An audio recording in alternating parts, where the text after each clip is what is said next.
जब हमारे दुश्मन बढ़ जाएंगे, जब हिंदुओं पर अत्याचार होगा, हिंदुओं की हत्या होगी, हमारे हिंदू धर्म के साथ खिलवाड़ किया जाएगा, तो हमारे यहाँ शास्त्र में ये भी लिखा है कि शास्त्र के साथ साथ हम शस्त्र भी उठाना जानते हैं। विकास दुबे का इनकाउंटर हुआ, वो ब्राह्मण था। अच्छा, आप एक बात बताइए, जो व्यक्ति अपराधी हो जाता है, जिसके अपराध करने की छवि ऐसी है कि उसने पहले अपने गुरु को स्कूल में मारा, फिर उसके बाद उसने मंत्री शुक्ला जी को मारा, तो जब आप किसी ब्राह्मण की लगातार हत्या कर रहे हैं तो आप ब्राह्मण कहलाने का परिचित तो अधिकारी है ही नहीं है। नमस्कार, चौथा स्तंभ यूपी न्यूज के चुनावी यात्रा में आप सभी का स्वागत है। हमारी टीम जो है अयोध्या में धर्मनगरी में घूम रही है और जानने की कोशिश कर रही है कि विधानसभा चुनाव का माहौल क्या है। हमें एक भाजपा के कार्यकर्ता दिखाई दिए तो हमें लगा कि भाई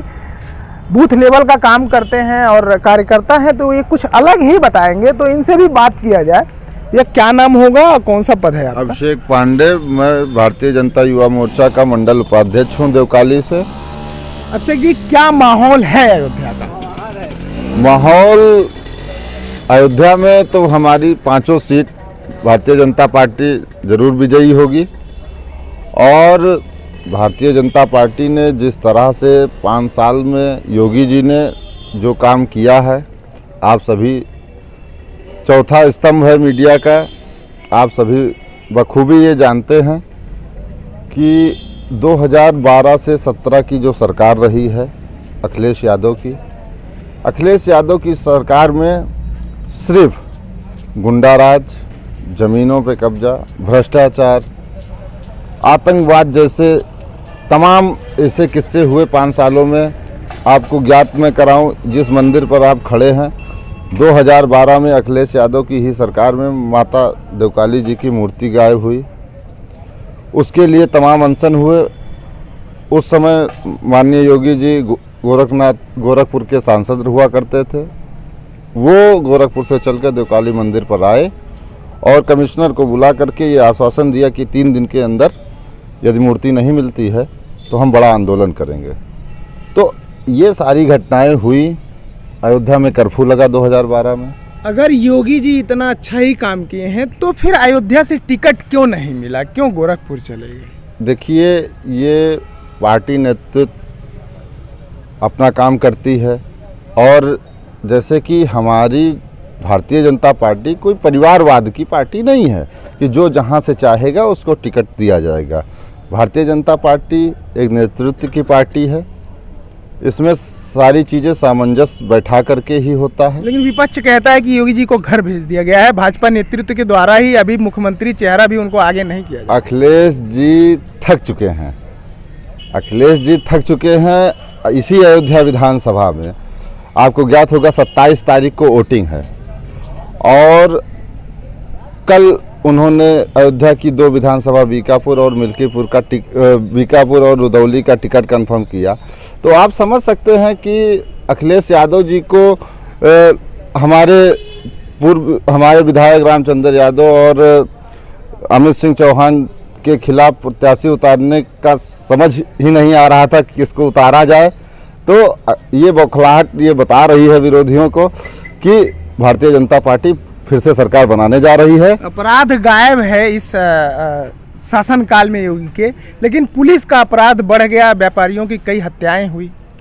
देखिए, ऐसा है कि अगर जो आप औसतन देखेंगे तो अभी जैसे आप खड़े हैं, आपका हमारा विरोध है, तो अब यहाँ पर पुलिस तो आएगी नहीं तुरंत। वो तो अगर हमारी आपकी आपसी दुश्मनी है तो उसमें तो हम आपकी हत्या कर देंगे, लेकिन हत्या करने के बाद उस अपराधी के प्रति जो अखिलेश यादव की सरकार में उसको संरक्षण दिया जाता था, हमारी सरकार में उसका विरोध होता है। और आप देख रहे होंगे कि योगी सरकार में सबसे ज़्यादा इनकाउंटर हुआ है। कहते हैं कि बुलडोजर वाले बाबा हैं, लेकिन विपक्ष का आरोप है कि जो ब्राह्मण गैंगस्टर थे, अपराधी थे, मुस्लिम थे, यादव थे, तमाम जातियों के, उनके घर पे तो बुलडोजर चल रहा है, लेकिन जो ठाकुर अपराधी हैं, गैंगस्टर हैं, जो भी हैं माफिया टाइप के, उनके एक भी घर के ऊपर बुलडोजर नहीं चला है अभी तक। तो ये देखिए, जातिवाद है, ठाकुरवाद है? नहीं नहीं नहीं, देखिए जातिवाद का जहाँ तक आप प्रश्न कर रहे हैं, हमने जो इस 5 साल की योगी सरकार में देखा, अब ब्राह्मणों जैसे विकास दुबे का इनकाउंटर हुआ, लोग बहुत चिल्लाए कि विकास दुबे का इनकाउंटर हुआ, वो ब्राह्मण था। अच्छा आप एक बात बताइए, जो व्यक्ति अपराधी हो जाता है, जिसके अपराध करने की छवि ऐसी है कि उसने पहले अपने गुरु को स्कूल में मारा, फिर उसके बाद उसने मंत्री शुक्ला जी को मारा, तो जब आप किसी ब्राह्मण की लगातार हत्या कर रहे हैं तो आप ब्राह्मण कहलाने का पहली चीज तो अधिकारी है ही नहीं है। और जो इसको जातिवाद में बदलने की विपक्ष कोशिश कर रहा है, तो मुझे ये लगता है कि कहीं ना कहीं उनके पास कोई एजेंडा नहीं है हमारी सरकार को घेरने का, इस वजह से वो ब्राह्मण और क्षत्रिय का ये ढोंग रचा है। सुनील सिंह जो हैं अपराधी हैं, उनके ऊपर भी हत्या का मुकदमा है, लेकिन उनके घर को नहीं गिराया गया, ये विपक्ष कहता है। जैसे देखिए, ये कार्रवाई उनके ऊपर हो रही है और होगी। अब रह गई बात कि आप कह रहे हैं घर गिराने का, तो ऐसा कुछ भी नहीं है। आपको ऐसा लगता है कि ऐसा विपक्ष कहती है कि ब्राह्मण और क्षत्रिय, ऐसा कुछ नहीं है। आप ये बताइए कि क्या जो है ब्राह्मण को या क्षत्रिय को हमारी भारतीय जनता पार्टी सबको एक साथ एक लेके चलने का काम करती है? आप ये बताइए, क्या जो भी योजनाएं 5 साल में योगी जी के अंतर्गत आई, तो क्या वो किसी जाति को लेकर हुई है? पारदर्शिता से जितनी भी नौकरियां मिली हैं, पारदर्शिता मिली है, किसी एक जाति को नहीं मिली है। और ये झूठा आरोप है कहीं ना कहीं कि ये ब्राह्मण है, ये क्षत्रिय है। आप हमको बताइए कि ब्राह्मण या क्षत्रिय में जो भी योजनाएं आई, चाहे आप आवास की योजना ले लीजिए, चाहे शौचालय की ले लीजिए, चाहे राशन की ले लीजिए, उस लाइन में अगर ठाकुर लग रहा है तो ब्राह्मण भी लग रहा है। अगर आवास ब्राह्मण को मिल रहा है तो क्षत्रिय को भी मिल रहा है। तो ये जात की राजनीति भारतीय जनता पार्टी नहीं करती है। आपने रोजगार की बात की, विपक्ष कहता है जी। कि सरकार में पिछले 5 साल में केवल हिंदुत्व को बढ़ावा दिया गया है, मंदिर बने हैं, रोजगार और महंगाई को लेकर बीजेपी ना तो मुंह खोलती है ना तो उस पर बोलना चाहती है। देखिए, आपको मालूम होगा, जैसे जब आप घर बनवाएंगे तो आपको पैसे की आवश्यकता पड़ेगी, ठीक है? तो जब हम तो लुटेरे हैं नहीं कि हम लूट के ले आएंगे, बड़े बड़े ठेकेदारों से, बड़ी बड़ी कंपनियों से हम वसूली करेंगे। तो हम अगर विकास कर रहे हैं तो उस विकास का पैसा कहाँ से लेके आएंगे?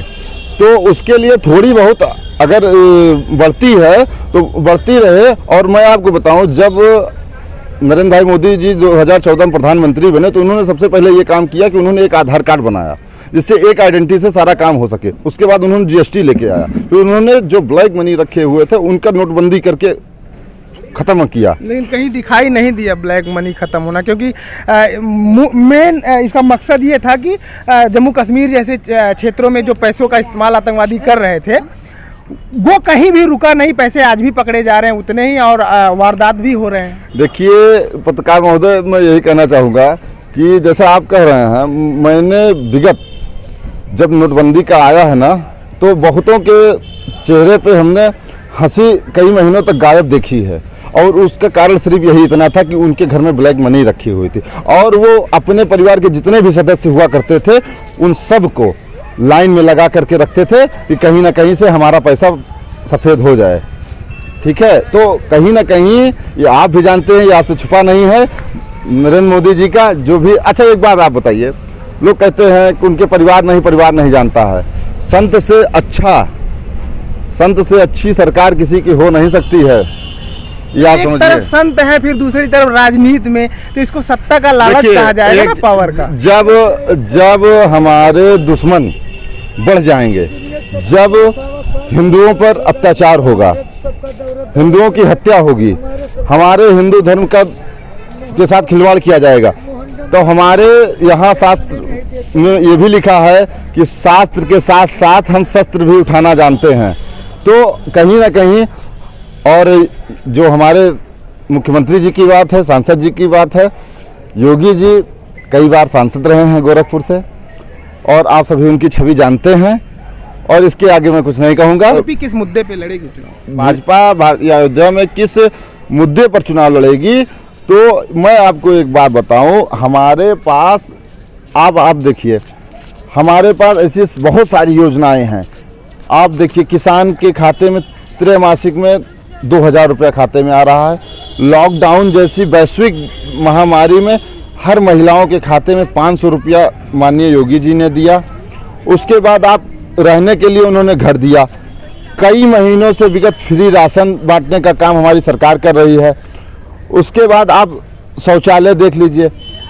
आप विद्यालय जो प्राइमरी विद्यालय हुआ करते थे वहाँ बच्चों को घिन आती थी। मतलब विकास के मुद्दे पे ही चुनाव विकास के ही मुद्दे पे चुनाव लड़ेंगे। और मुझे लगता है कि जो 5 सालों में आप सर्च कर लीजिएगा, जो भी काम समाजवादी पार्टी में हुए हैं वो कहीं टूट गई है, कहीं नालियां टूट गई हैं। उसमें कमीशन खोरी के चक्कर में भाई आप जितना टेंडर पास करोगे उतना कमीशन आपके पास आएगा। 100 की सीधी बात है। तो हमारी सरकार जो है जो भी करेगी वो दुरुस्त करेगी।